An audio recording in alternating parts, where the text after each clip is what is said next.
Let's start. देखो बच्चों, हम क्वाड्रिलेटरल्स कर रहे हैं। क्वाड्रिलेटरल्स अभी तक हमने क्या कुछ देखा, 5 मिनट लगाते हैं। बड़ा सिंपल सा काम है, पहले समझो। मैंने आपको बताया क्वाड्रिलेटरल क्या होता है। एक ऐसी फिगर, अगर मैं अभी तक के चैप्टर को समराइज कर रहा हूं, एक ऐसी फिगर जिसकी 4 साइड्स हैं, जो 4 नॉन कोलिनियर पॉइंट्स को ज्वाइन करके बना है। 4 नॉन कोलिनियर पॉइंट्स को, इसकी 4 साइड्स होंगी और 4 एंगल्स होंगे। 4 साइड्स और 4 एंगल्स, 4 वर्टिसेस हैं। समझ आ रहा है ये सबको? अच्छा, और इसके एंगल्स का सम होता है a plus B plus C plus D, 360 degree. 360 degree, ठीक है। सारे एंगल्स का सम 360 डिग्री। फिर हमने यहीं पे एक इंपॉर्टेंट रिलेशन पढ़ा, अगर आप लोगों को याद है। इसका एंगल बाइसेक्टर ड्रॉ किया, इसका एंगल बाइसेक्टर ड्रॉ किया। एंगल बाइसेक्टर ये a/2, ये a/2, ये b/2, ये b/2। तो जो ये वाला एंगल है, ये वाला, क्या याद है किसी को कितना होता है angle AOB? half of angle D plus angle C.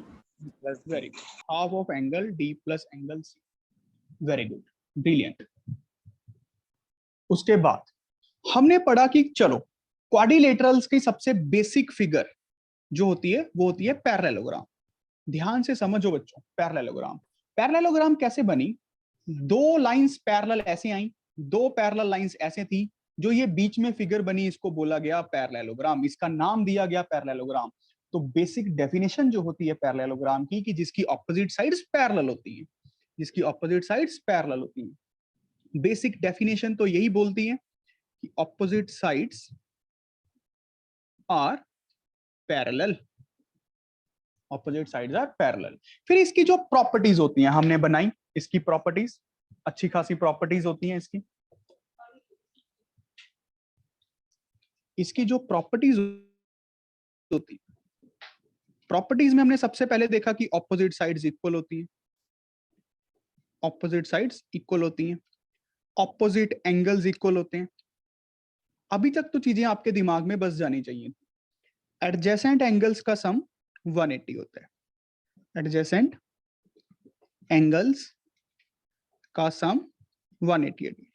और कौन सी होती है लास्ट वाली अंजलि?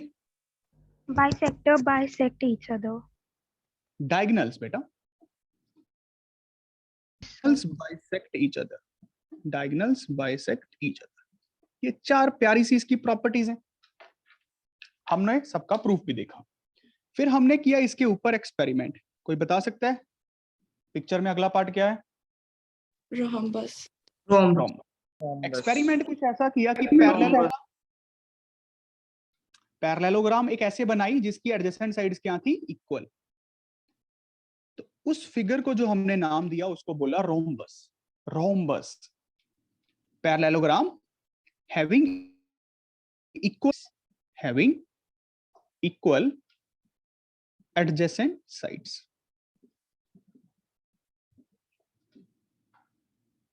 इसी को पैरेललोग्राम बोला, इसी को रोम्बस बोला गया। अब अगर इसी को रोम्बस बोला गया, बनी ये पैरेललोग्राम से ही है, मतलब पैरेललोग्राम की सारी प्रॉपर्टीज तो लगनी ही लगनी है ना?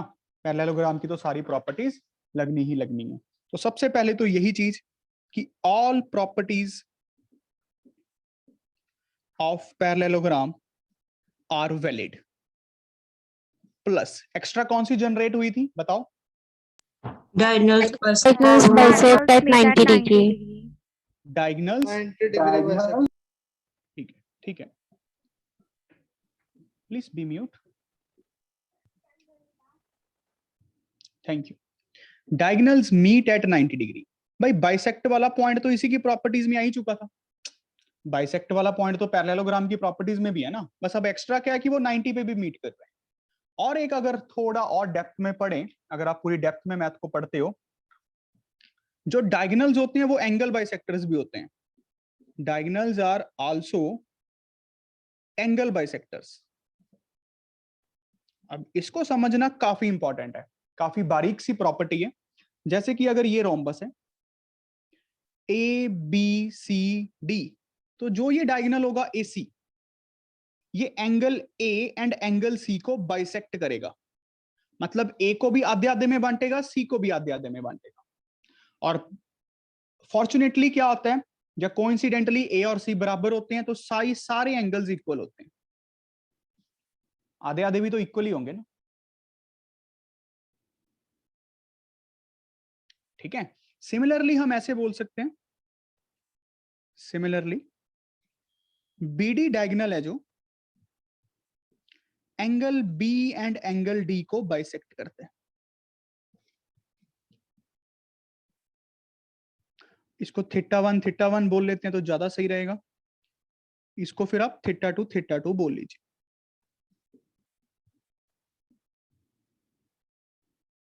और ये एंगल्स होते हैं 90 वाले। मेरे हिसाब से clear, everything is clear in the drawing. इसके बाद बच्चों हमने पिक्चर में क्या देखा? rectangles. पैरेललोग्राम के ऊपर एक्सपेरिमेंट किया गया कि उसका एक एंगल 90 डिग्री बनाया गया। पैरेललोग्राम के ऊपर एक्सपेरिमेंट किया गया तो देखा कि ये बिल्कुल सीधी हो गई। जो टेढ़ी सी फिगर थी ना वो बिल्कुल सीधी हो गई एक एंगल 90 डिग्री बनाने। आप फील कर पा रहे हो? अब parallelogram having one angle 90 degree, having one angle 90 degree, तो ऑटोमेटिकली सारी हो जाएंगे, इसमें तो कोई बड़ी बात है ही नहीं, क्योंकि ऑपोजिट इक्वल्स थे, एडजेसेंट का सम 180 था। Think so clear. इसी को नाम दिया गया रेक्टेंगल, इसी को नाम दिया गया रेक्टेंगल। अब ये पैरेललोग्राम से बनी है तो all properties of parallelogram are valid, plus में कुछ एक्स्ट्रा। और जो एक्स्ट्रा वाली हैं बच्चों बताओगे? Diagonals are equal. Diagonals are equal. Diagonals are equal. शाबाश, डायगोनल्स आर इक्वल। बस फिर हमने पिक्चर में क्या देखा? Square.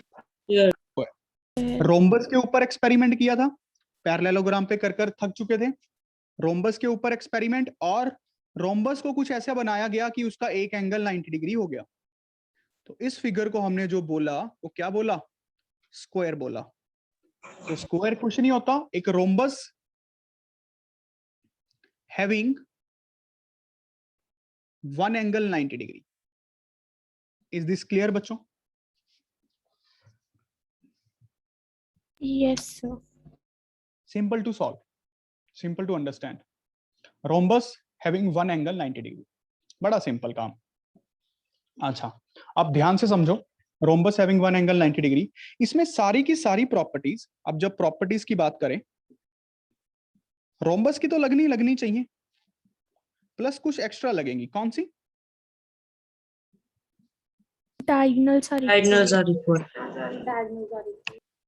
Diagonals are equal. ये था हमारा first part of the chapter.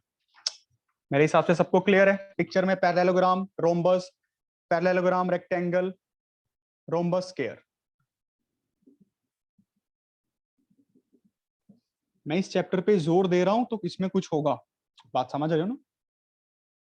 थोड़ा ध्यान से। पैरेललोग्राम, पैरेललोग्राम से हमारे पास बनी रेक्टेंगल, एक्सपेरिमेंट किया, पैरेललोग्राम से हमारे पास बनी रोम्बस, रोम्बस से हमारे पास बनी स्क्वायर। जिसको ये चीज समझ आ जाएगी वो इस चैप्टर को बहुत बढ़िया तरीके से कर पाएगा।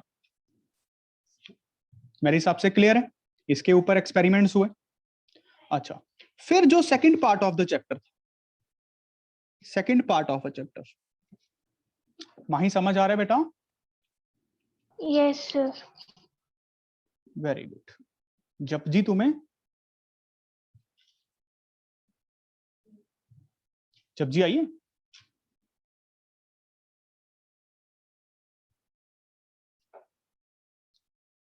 जपजी आई नहीं? क्या हो गया No, भाई? sir. कोई बात नहीं। अब बढ़ते हैं आगे। Second part of the chapter, second part of the chapter बच्चों क्या बोलता है कि ये तो ठीक है, आपने क्वाड्रिलेटरल्स की प्रॉपर्टीज पढ़ी, पैरेललोग्राम की प्रॉपर्टीज पढ़ी, रेक्टेंगल की, रोम्बस की, स्क्वायर की, ओके। बट अब अगर हमें ये आ जाए कि किसी भी क्वाड्रिलेटरल को रेक्टेंगल प्रूफ करके दिखाओ, तो क्या क्या कंडीशंस हैं कि क्या क्या प्रूफ कर दें कि वो क्वाड्रिलेटरल रेक्टेंगल बन जाएगा। ऐसे तो बहुत से केस हैं, तो मैं आपको कंडीशंस कराता हूं। sufficient conditions for a quadrilateral to be a parallelogram। अगर हम पैरेललोग्राम की सीख लें, तो अगर रेक्टेंगल का क्वेश्चन आ गया तो पैरेललोग्राम का एक एंगल 90 ऑटोमेटिकली रेक्टेंगल हो जाएगा ना।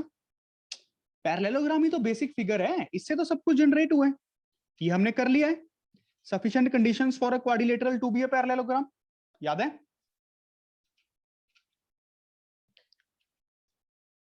बच्चों, याद है कि नहीं सबको? याद है सर। Yes. Yes. सबसे पहला पॉइंट जो मैंने आपको करवाया, कहते a quadrilateral is a parallelogram if its opposite sides are equal. Opposite sides are equal, उस क्वाड्रिलेटरल को हम पैरेललोग्राम बोल सकते हैं जिसकी ऑपोजिट साइड्स इक्वल हो जाएं। इसका हमने प्रूफ भी किया कि क्यों बोल सकते हैं। जिसको क्लियर नहीं है अभी खुल के पूछ लो ओपनली।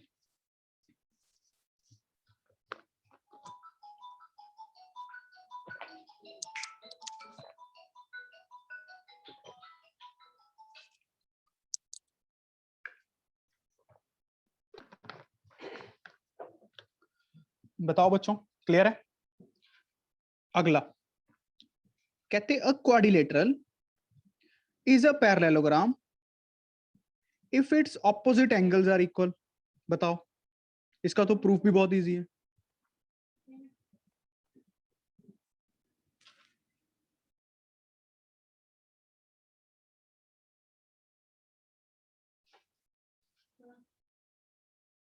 क्लियर है?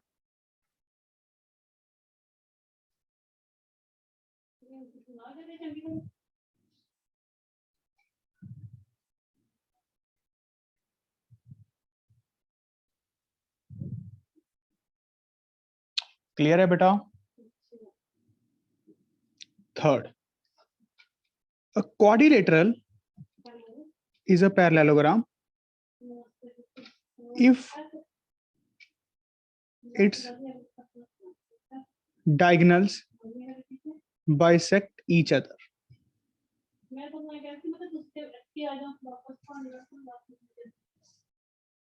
कहते क्वाड्रिलेटरल पैरेललोग्राम होगा अगर उसके डायगोनल्स एक दूसरे को बाइसेक्ट कर दें।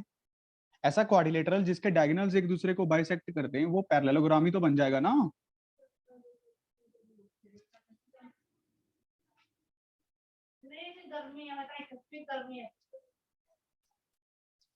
ये बात क्लियर? फोर्थ क्या है बताओगे?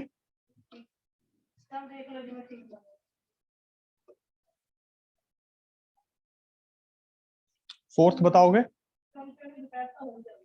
A quadrilateral is a parallelogram whose one pair of sides is parallel and same pair of sides is equal।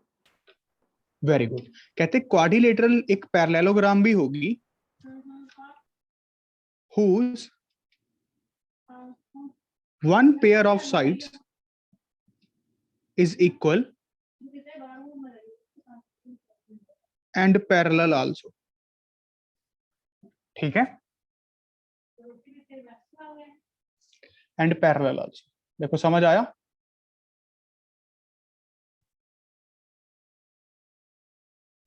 सभी को ये चार कंडीशंस आ गई समझ अच्छे से?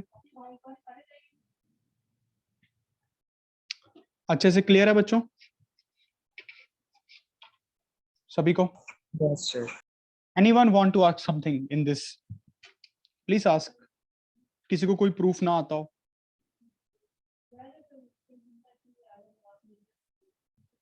बात क्लियर है? Very good.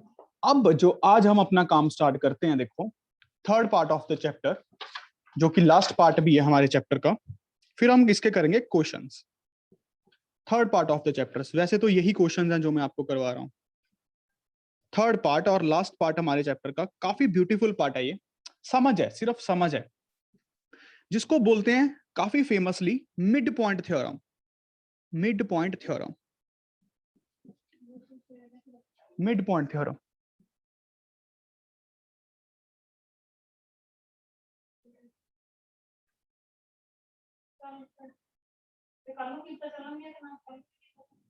Mid point theorem. अब देखो क्या चीज है मिड पॉइंट थ्योरम,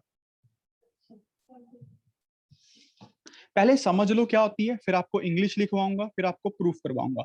इंग्लिश का मतलब इसकी जो प्रॉपर डेफिनेशन, ठीक है, क्योंकि पेपर में आ जाती है, खासकर स्कूल्स के पेपर में, state and proof mid point theorem. तो स्टेट का मतलब होता है उसकी स्टेटमेंट, एग्जैक्ट ही होनी चाहिए उसमें, अपनी इंग्लिश नहीं हम डाल सकते।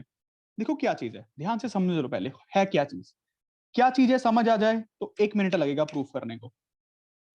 कहते एक ट्राइंगल है, एक ट्राइंगल ए बी सी, ध्यान से समझो, एक triangle,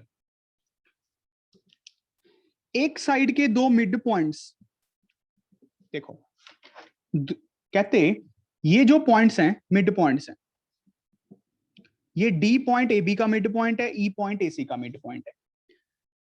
a line joining the mid points of 2 sides of a triangle, line joining the mid points of 2 sides of a triangle, any 2 sides, मैंने कोई भी 2 साइड्स उठाई, उनके मिड पॉइंट्स को ज्वाइन करके एक लाइन बनाई।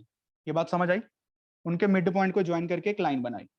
तो कहते जो ये नई लाइन बनी है ना डीई, ये हाफ ऑफ बीसी के इक्वल होगी, ये हाफ ऑफ बीसी के इक्वल होगी।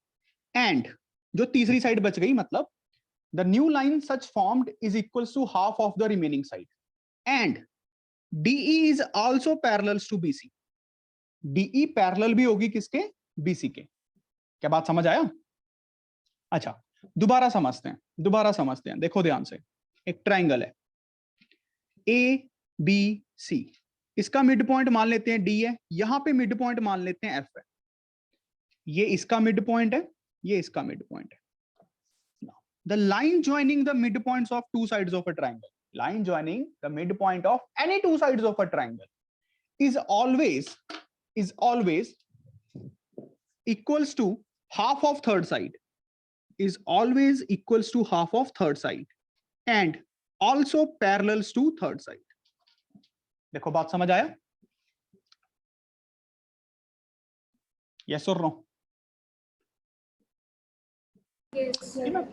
Yes, sir. प्रूफ करके भी दिखाने वाला हूं, टेंशन मत लो। अभी के लिए मान लो कि ऐसा होता है,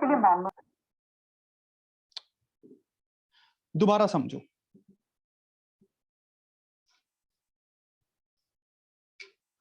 ए बी सी, मान लेते हैं ये है एफ, ये है ई, ये मिड पॉइंट है इसका, ये मिड पॉइंट है इसका। Line joining the mid points of any 2 sides of a triangle, FE, line joining the midpoints of any 2 sides of a triangle is always equals to half of third side and is parallels to third side। क्या बात समझ आई दोबारा से? बहुत important Yes, बात है। sir. अभी ये ऐसा क्यों होता है मैं समझाने वाला हूं, डोंट वरी। पहले ये देखो क्या समझ आया? Yes, sir. Yes, sir. Yes. सबको अच्छे से समझ आ गया? Yes, sir. Yes, Yes, sir. sir. Yes, sir. Yes, sir. Good. Yes, sir.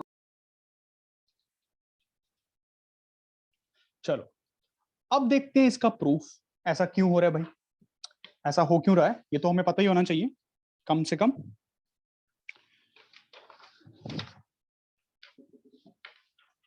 बड़ा सिंपल है, बहुत ही सिंपल।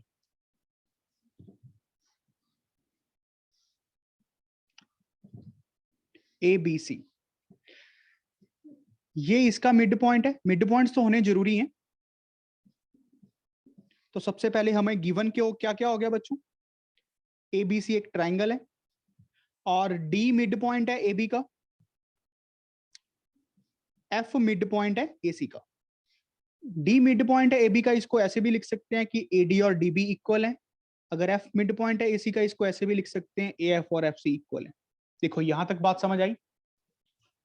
मैथ के हर क्वेश्चन को अप्रोच करने का एक ही तरीका है, पहले समझो गिवन क्या है, फिर समझो करना क्या है। 90% काम हो गया, 10% तो बस कुछ भी नहीं होता। बात समझ आ गया? गिवन क्या है? Yes. अच्छा अब टू प्रूफ क्या करना है ये देख लेते हैं। कि जो डीएफ है, line joining the two sides of a triangle, जो ये डीएफ है is equals to half of BC and DF is equal parallels to BC. ये हमें टू प्रूफ करना है। मिड पॉइंट थ्योरम के रिजल्ट्स, क्या बात समझ रहे हो? Yes, sir. Very good. अब करते कैसे हैं? कंस्ट्रक्शन। कहते हैं ज्योमेट्री आपको तब आती है, ये मान लेना कि आपको ज्योमेट्री कुछ कुछ समझ आ जाए, पूरी तो कभी भी नहीं आती, जब आपको कंस्ट्रक्शन दिखने लग जाए, जब आपको कंस्ट्रक्शन फिगर में दिखने लग जाए। बात समझ गए? और कंस्ट्रक्शन दिखती है बहुत मेहनत करने से, बहुत ज्यादा। अभी तो आपको इजी इजी लग रहा है ना सब कुछ यार, बना बना के दे रहा हूं हर चीज को, कहानियां बना के सिखा रहा हूं, बट सोच के देखो जब ये खुद आपने बनाई हो तो मैंने कैसे सोची होंगी, समझ रहे हो ना? ऐसे कौन सा बुक में लिखा होता है यार कि ऐसे एक्सपेरिमेंट हुआ ये बना, ऐसे एक्सपेरिमेंट हुआ ये बना। ये तो इंटरेस्टिंग बनाने के लिए मैंने चीजों को रिलेट किया हुआ है। बात समझ रहे हो थोड़ी थोड़ी? Yes. अब आप लोगों की मेहनत है कि आप इसको ऊपर कैसे एफर्ट मारते हो अपने घर पे। सिर्फ 10% ही कोचिंग या मेंटोर का काम होता है, या गुरु का काम सिर्फ 10% का होता है, 90% काम आप लोगों के ऊपर है। सीधी सी बात। कंस्ट्रक्शन क्या करनी है? प्रोड्यूस, ये याद रखनी है सबको, स्कूल में आ सकता है ये प्रूफ करना। Produce DF up two point, देखो डीएफ को प्रोड्यूस कर दें हम, डीएफ को भी जितना मर्जी प्रोड्यूस करी चले, कोई अंत तो होगा ही नहीं भाई, डीएफ को जितना भी प्रोड्यूस कर दें, ऐसा थोड़ी है। डीएफ को कहीं किसी पॉइंट तक प्रूफ करेंगे अप टू पॉइंट ई पॉइंट तक। अब ई पॉइंट कैसे लेना है? ई पॉइंट कैसे लेना है? Such that DF is equals to F E. DF और एफ ई टुकड़े बराबर हैं। आप ये डीएफ स्केल से मेजर कर लोगे, एफ ई को स्केल से मेजर कर लोगे, एक पॉइंट मार्क कर लोगे ना ई पॉइंट इस लाइन के ऊपर। बात समझ गए? मैं यहां पे लिख भी देता हूं। नाउ ज्वाइन इसी, इसी को कर दो ज्वाइन। ज्वाइन इसी। देखो यहां तक समझ आ गया? ध्यान से देखो सारे। Yes, sir. Yes, sir.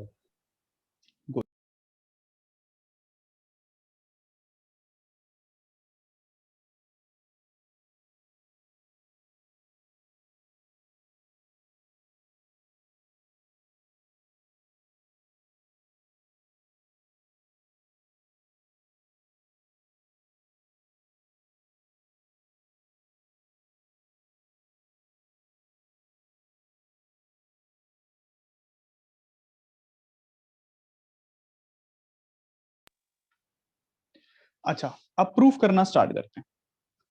अब तो बड़ा सिंपल प्रूफ है, आप लोग खुद बताओ क्या एडीएफ कॉन्ग्रुएंट दिख रही है? मैं ज्यादा लिखूंगा नहीं, अब आप स्कूल में कैसे लिखना है खुद देख लेना।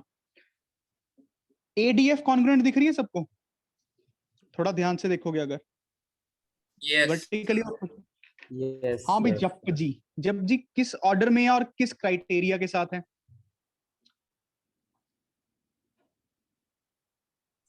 सर ऐसे ऐसे है।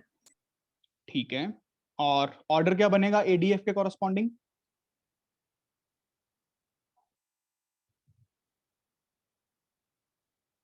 कोई बात नहीं, take a time, don't worry, take a little bit time.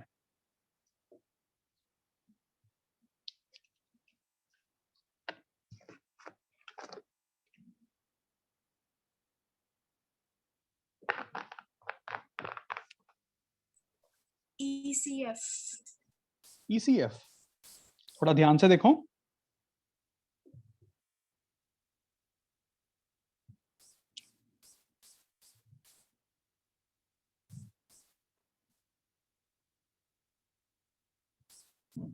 CEF।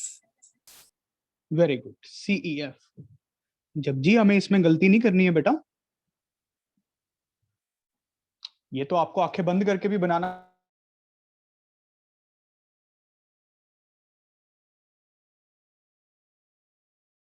को अगर आप वो अप्लाई करोगे गलती होने के चांस बहुत कम है। ये बाई चांस इससे घबराहट में हो जाती है गलती।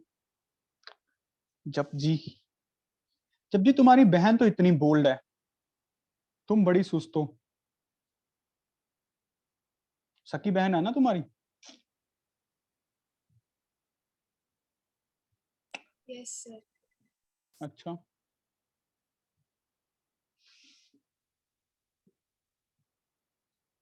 ये समझ गए, ट्राइंगल्स आर कॉन्ग्रुएंट हो गई। अब ध्यान से देखो, एडीएफ का एंगल ए किसके इक्वल है? सीईएफ का एंगल सी। दिख गया? एडीएफ का एंगल डी किसके इक्वल है? सीईएफ का एंगल ई। दिख गया? एडी किसके इक्वल है? सीई। एडी किसके इक्वल है? सीई। देखो ध्यान से, सबको ये तीन चीजें दिखी। तो मैं इसके ऊपर भी एक डंडी लगा रहा हूं क्योंकि एडी के ऊपर एक डंडी लगी थी। ठीक है, अब किसी को दिख रहा है कुछ? देखो, ट्रांसवर्सल, अल्टरनेट इंटीरियर एंगल्स दिख गए। तो मैं ये बोल सकता हूं यहां से AB is parallels to CE।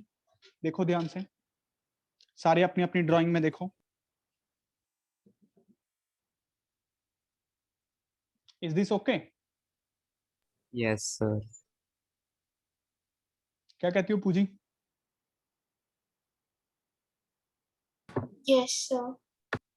Very good. अच्छा, अब AD और CE इक्वल थे। AD और DB पहले से इक्वल है, गिवन है। तो ये बोल सकता हूं कि BD और CE इक्वल है। देखो ध्यान से, इन दोनों को यूज करके ये बोल सकता हूं कि नहीं?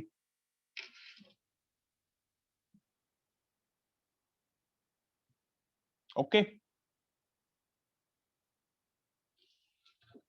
अच्छा, अब ध्यान से देखो कि किसी को कुछ दिखने लगा? ये क्या कोई क्वाड्रिलेटरल दिख रहा है आपको? कोई खास क्वाड्रिलेटरल? Yes, sir. कैसा क्वाड्रिलेटरल है माही? Yes, sir. Sir, बताओ। parallelogram. क्यों पैरेललोग्राम क्यों है? Sir, क्योंकि इसकी opposite sides and angles equal है और इसमें सिर्फ वो diagonals bisect करेंगे। कैसी बातें कर रही हो? देखो, हमने प्रूफ कर दिया DB और CE इक्वल है। हमने प्रूफ कर दिया ये वाली लाइन और ये वाली लाइन पैरेलल है। बात समझ रहे हो? ये टुकड़े इक्वल भी हैं और ये टुकड़े पैरेलल भी हैं। तो इस क्वाड्रिलेटरल को क्या होना पड़ेगा? अभी तो करवाया था गधों, पैरेललोग्राम। अगर मैंने ये प्रूफ कर दिया है कि BD is equals to CE and BD is parallels to CE, भाई BD पैरेलल टू CE बोल लो या BA पैरेलल टू CE बोल लो, वो तो एक ही बात है। तो सीधी सी बात है, BDCE क्या होगा? जब BDEC एक पैरेललोग्राम बनेगा ही बनेगा, एक पैरेललोग्राम बनेगा ही बनेगा BDEC। बात समझ रहे हो ना? Sufficient conditions for a quadrilateral to be a parallelogram Mahi. ऐसे नहीं बोलना कि अगर ये पैरेललोग्राम सी दिख रही है तो पैरेललोग्राम बोल दो। नहीं नहीं नहीं नहीं, ये बात समझ रही हो माही? Yes, sir. अगर अब ये एक पैरेललोग्राम बन गई है बच्चों, तो ध्यान से देखो, लाइंस पैरेलल तो प्रूफ हो गई, लाइंस पैरेलल तो प्रूफ कर दी हमने। तो मैं ये तो अब बोल ही सकता हूं कि DE is parallels to BC, क्योंकि ऑपोजिट साइड्स पैरेलल होती हैं और इक्वल होती हैं। DE is equals to BC। ध्यान से देखो, DE इसके पैरेलल, DE इसके इक्वल। अगर DE पैरेलल्स टू BC बोल रहे हो तो DF पैरेलल्स टू BC बोल लो, एक ही बात है, क्योंकि DE और DF पैरेलल के हिसाब से तो एक ही बात है ना। DE और DF, अगर DE पैरेलल्स टू BC है, DF पैरेलल्स टू BC भी तो होगा, नो डाउट। देखो, क्या ये बात समझ आया?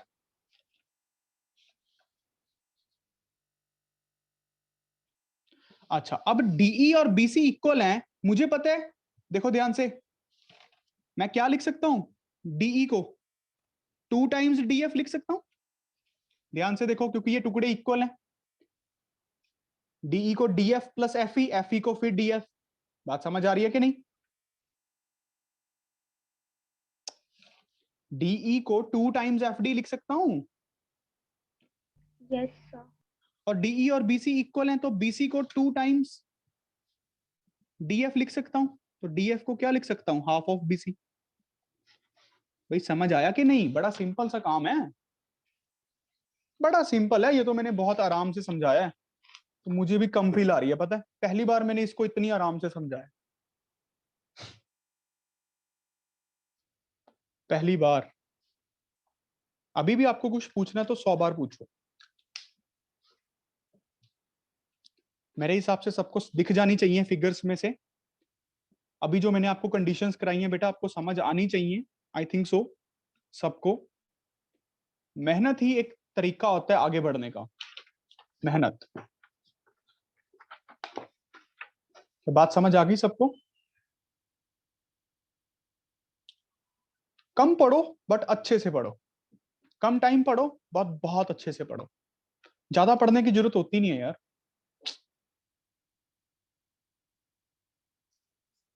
देखो ये बात ओके है सबको?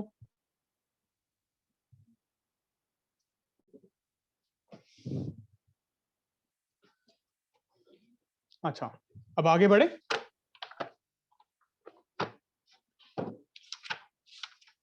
बताओ सबको ओके है ना? मिड पॉइंट थ्योरम क्या होती है? अब इसकी स्टेटमेंट लिखो, स्टेटमेंट जो इसकी एग्जैक्ट स्टेटमेंट है।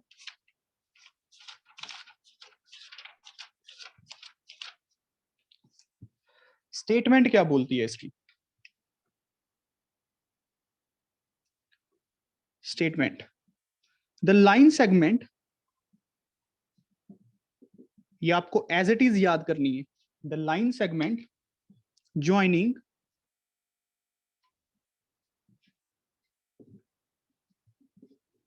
the midpoints of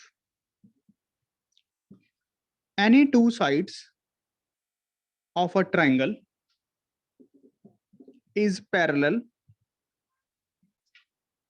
to the third side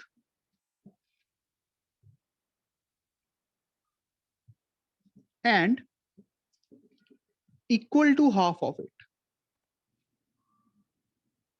देखो क्या बात समझ आई होगी? वैसे मैंने तो बहुत बार पहले ही बोल दी थी।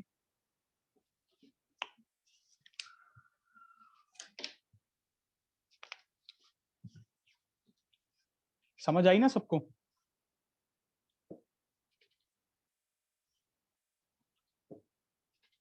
The line segment joining the midpoints of any two sides of a triangle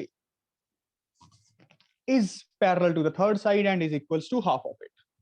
proof को दोबारा से एक बार देख लो, 1 मिनट है आप लोगों के पास, और सेम आईडी से ज्वाइन कर लेना। ठीक है, 10 मिनट और पढ़ेंगे, बहुत कम पढ़ेंगे बट बहुत अच्छे से करेंगे। ठीक है, मैं आपको सफिशिएंट टाइम दूंगा सेल्फ स्टडी के लिए, टेंशन मत लो। एक बार जल्दी से प्रूफ को देखो।